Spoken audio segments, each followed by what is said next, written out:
महसूस किया है कि आप सब कुछ ठीक बोलते हैं लेकिन लोग फिर भी आपको नहीं समझते? या जब आप कुछ कहना चाहते हैं तो शब्द गले में ही अटक जाते हैं? Imagine losing a job, a relationship और इवन अ ड्रीम, सिर्फ इसलिए क्योंकि आपने खुद को सही से एक्सप्रेस नहीं किया। इस वीडियो में हम सीखेंगे कम्युनिकेशन की वो स्किल्स जो आपकी पर्सनल और प्रोफेशनल लाइफ दोनों को बदल देंगी। अगले 10 मिनट में आपको वो सूत्र मिलेंगे जो दुनिया के सबसे इफेक्टिव कम्युनिकेटर्स को खास बनाते हैं। एक लड़की थी, नेहा।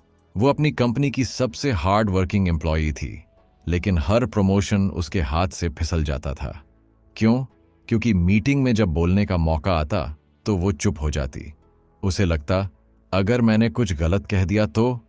ये डर न जाने कितने लोगों को पीछे खींचता है। लेकिन एक दिन नेहा ने एक किताब पढ़ी, कम्युनिकेशन स्किल्स, और उसके बाद उसकी जिंदगी बदल गई। आज हम उसी जर्नी पर चलेंगे। तो चलिए शुरू करते हैं पहला chapter, the art of listening. Communication का पहला नियम है सुनो। लेकिन क्या हम सच में सुनते हैं? नहीं, हम अक्सर जवाब सोचते रहते हैं, सुनते नहीं। एक एक्सपेरिमेंट हुआ जहां 2 लोगों को सिर्फ एक दूसरे को सुनना था। जिसने पूरी अटेंशन दी उसे ज्यादा ट्रस्ट और रिस्पेक्ट मिला। एक्टिव लिसनिंग का मतलब है सामने वाले की आंखों में देखना, बीच में न टोकना और बॉडी लैंग्वेज से शो करना कि आप एंगेज्ड हैं। सोचिए, आप कब लास्ट टाइम किसी को ऐसे सुने थे? अब आगे बढ़ते हैं एक और पावरफुल स्किल की ओर। एक बार की बात है, एक लड़का इंटरव्यू देने गया। वो टेक्निकली बहुत स्ट्रांग था, लेकिन जब एचआर ने पूछा टेल मी अबाउट योरसेल्फ, तो उसकी आवाज कांपने लगी, शब्द अटकने लगे। इंटरव्यू खत्म हुआ, लेकिन सिलेक्शन नहीं हुआ। क्यों? क्योंकि कम्युनिकेशन सिर्फ नॉलेज नहीं, कॉन्फिडेंस भी दिखाता है। अब सोचिए, क्या आप भी कभी ऐसी सिचुएशन में फंसे हैं? क्या आपका डर आपके शब्दों को मार रहा है? तो चलिए सीखते हैं स्पीकिंग विद कॉन्फिडेंस का पहला राज। सेल्फ कॉन्फिडेंस की सबसे बड़ी कुंजी है प्रैक्टिस और प्रेजेंस। बात करते वक्त आई कांटेक्ट रखें, शब्दों को धीरे धीरे और साफ बोलें, और सबसे जरूरी, साइलेंस से डरिए मत। ऋषि कपूर ने एक बार कहा था, पॉज इज पावरफुल। अगली बार जब आप कुछ कहें तो 1 सेकंड रुकिए, सोचिए और फिर बोलिए। इससे सामने वाले को लगेगा कि आप थॉटफुल हैं। सवाल, क्या आप ऐसे बोल सकते हैं कि लोग रुककर सिर्फ आपको सुने? अब जानते हैं कैसे वर्ड्स से ज्यादा असर डालती है आपकी बॉडी लैंग्वेज। आपका शरीर आपके शब्दों से पहले बोलता है। आपने देखा होगा, जब कोई झूठ बोलता है तो वो आंखें चुराता है या बार बार हाथ हिलाता है। बॉडी लैंग्वेज आपको इंस्टेंटली रिवील कर देती है।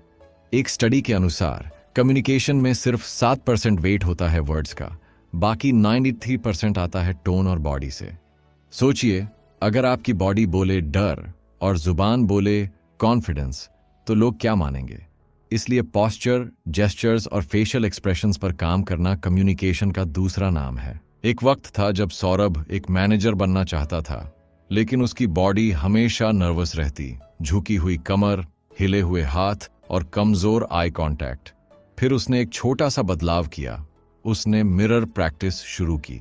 रोज 10 मिनट वो खुद से बात करता, अपने हाथों को कंट्रोल करता, मुस्कुराता, और 30 दिन बाद वो कॉन्फिडेंट दिखने लगा। याद रखिए, बॉडी लैंग्वेज मसल मेमोरी से बदलती है। आप जैसा दिखते हैं वैसा महसूस करने लगते हैं। अब चलते हैं एक ऐसे टॉपिक की ओर जो हर इंसान को चाहिए, असर्टिवनेस। असर्टिवनेस का मतलब होता है बिना किसी को नीचा दिखाए अपने दिल की बात कहना। अक्सर लोग 2 एक्सट्रीम्स में फंस जाते हैं, या तो वो दब जाते हैं या अग्रेसिव हो जाते हैं। लेकिन असर्टिव होना मतलब होता है रिस्पेक्टफुली ना कहना आना। जैसे, I understand your point but I have a different view. सोचिए, कितनी बार आपने दिल पर बोझ रखकर हाँ कहा है और बाद में पछताया। अब वक्त है बाउंड्रीज सेट करने का, क्योंकि आप जो अलाउ करते हैं वही कंटिन्यू होता है। एक बार रजत ने अपनी बॉस से ओवरटाइम के लिए ना कह दिया, विनम्र लेकिन दृढ़ता से। बॉस पहले चौंकी, फिर कहा, आई अप्रिशिएट योर ऑनेस्टी। और यही है असर्टिवनेस की ताकत। वो आपको मजबूती देती है, सम्मान भी। अगली बार जब आपको लगे कि कुछ कहना है लेकिन डर है, उस डर को पहचानिए, डीप सांस लीजिए और काल्म होकर बोलिए। प्रैक्टिस ये मत कहता कि लड़ाई करो, बल्कि अपनी वैल्यू दिखाओ। अब हम आ रहे हैं उस चैलेंज पर जो हर रिलेशन में आता है, कॉन्फ्लिक्ट रेजोल्यूशन। कॉन्फ्लिक्ट यानी टकराव, चाहे ऑफिस में हो या घर में, अनअवॉइडेबल है। लेकिन ये आपकी कम्युनिकेशन स्किल ही होती है जो डिसाइड करती है कि वो कॉन्फ्लिक्ट बिगड़ेगा या सुधरेगा। एक छोटी सी कहानी, दो कॉलीग्स का झगड़ा क्लाइंट के सामने हुआ। दोनों चिल्लाए, ब्लेम किया और क्लाइंट ने कॉन्ट्रैक्ट रद्द कर दिया। अब सोचिए, अगर उनमें से कोई एक काल्मली कहता, let's talk after the meeting, तो क्या आउटकम बदल जाता? Conflict resolution begins with listening, understanding and pausing before reacting. जब भी झगड़ा हो, पहला इंस्टिंक्ट होता है खुद को सही साबित करना। लेकिन एक मास्टर कम्युनिकेटर जानता है कि कॉन्फ्लिक्ट जीतने की नहीं, समझने की कोशिश है। अगली बार जब आप बहस में फंसें, तो एक सवाल पूछिए, मैं क्या मिस कर रहा हूं?